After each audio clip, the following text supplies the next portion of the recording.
Hello, everyone. Welcome back to another episode of this series, The Search for Muhammad. This is Al Fadi. With me here in studio is Dr. Jay Smith. And today, Dr. Jay, we are going to ask this question. So, what about the 7th century Muhammad? Ah. We've been really talking about debunking alleged historical documentations, other means that typically have been used to prove Muhammad existed. But in light of these new developments and the directions, that you and the researchers have been taking and even exposing, what do we do with this 7th century Muhammad then? Yeah.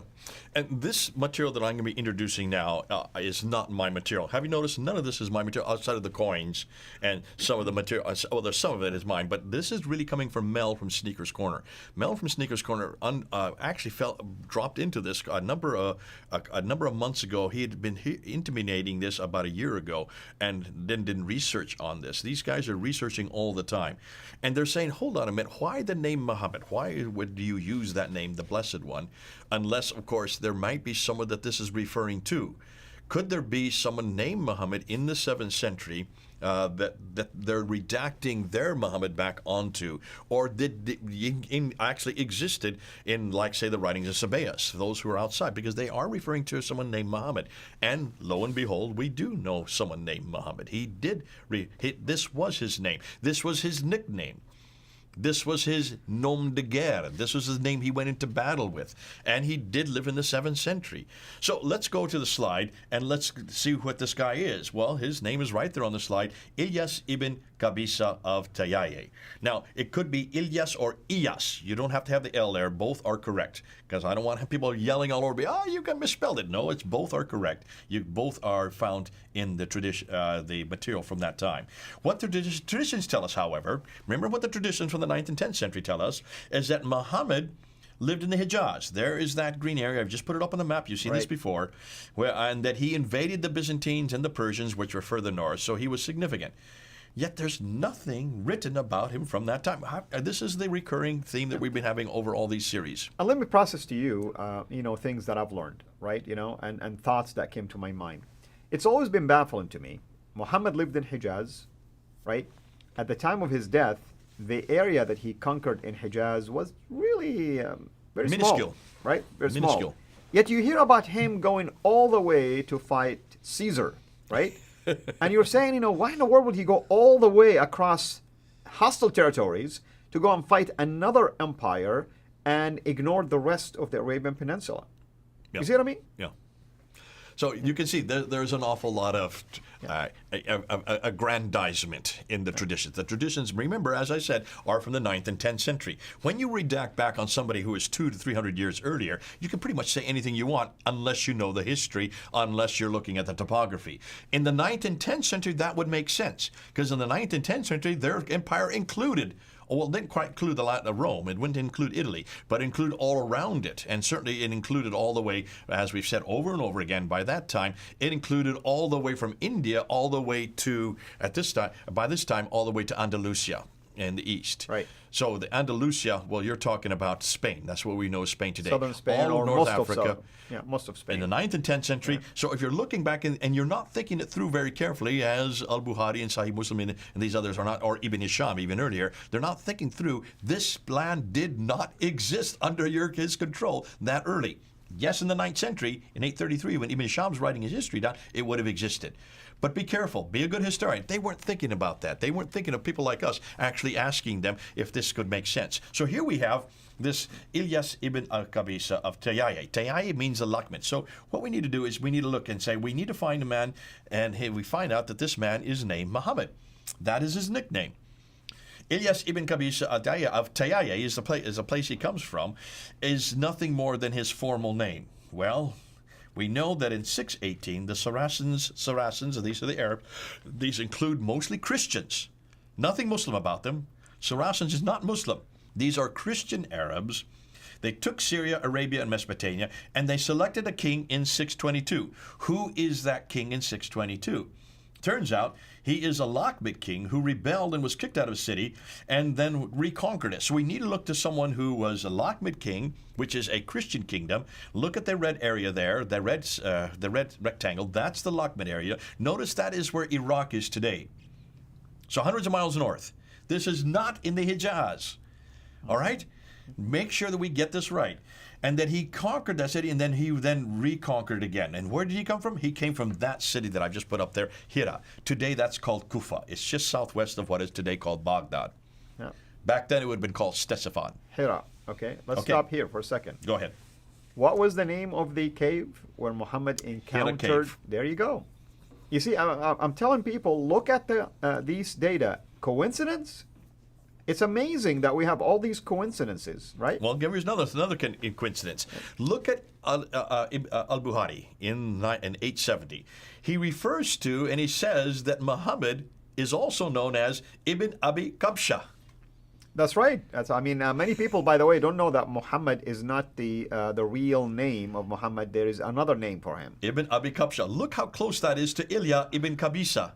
That's right. It's just a deformation of the same name. So even al-Bukhari knows this in the 9th century. He just didn't know where this guy was. It looks like this guy would take a look and go back to the 7th century, and you'll find this is Ilyas ibn Qabisa, but he did not live in the Hijaz. He did not live in Mecca. He did not move up to Medina. He lived way up north in the Hira. He was a Lakhmid king. He was a Christian, not a Muslim.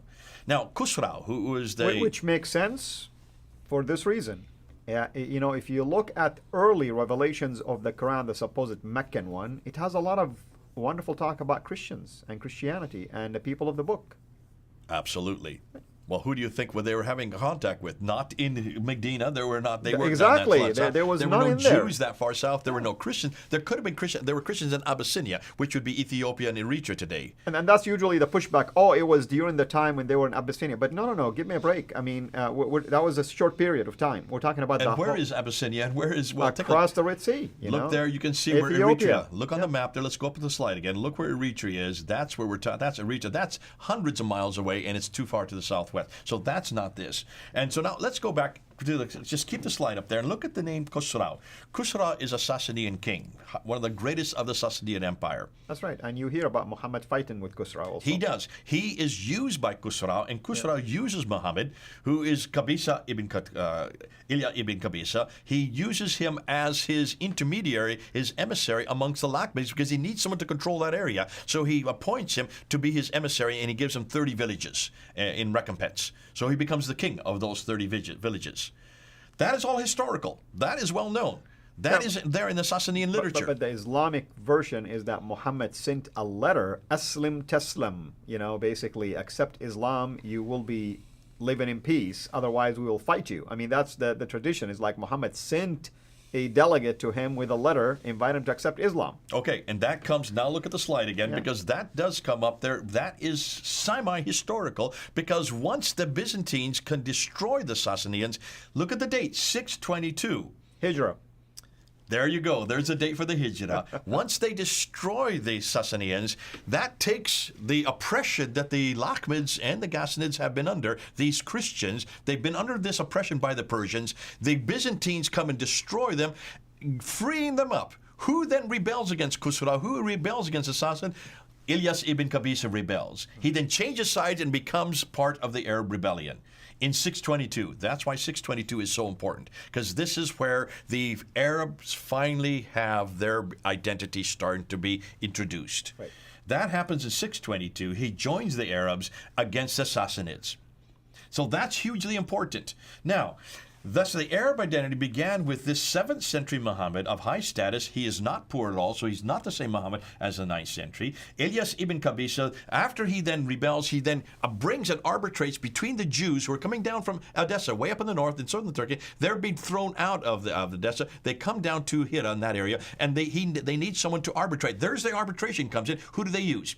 Ilyas ibn Qabisa. Muhammad becomes the arbiter. That's where that story about arbitration going to Medina is. That's right. So there is some historical Again, I asked the foundation for question. it. But Coincidences? this is not in Mecca and Medina. This is all happening up in Hira, way up north. Now, can we collaborate this version now? Are there data to support it? I mean, I'm trying to play the devil's advocate here. This is all coming out of the Sassanid documents. This is all coming out of the historians of that time. That's why Mel was able to look up it and find it and say, listen, this is the Muhammad we're looking for. Did Dr. Hoyland ever mention anything about Hoyland doesn't say that, and he doesn't put this two together. This is why Hoyland only puts what the documents say. He didn't interpret it, and he could not, and he didn't understand this part of it. And that's why we're saying, listen, Hoyland, thank you for giving us the documents. Now let's interpret it and let's see what's happening.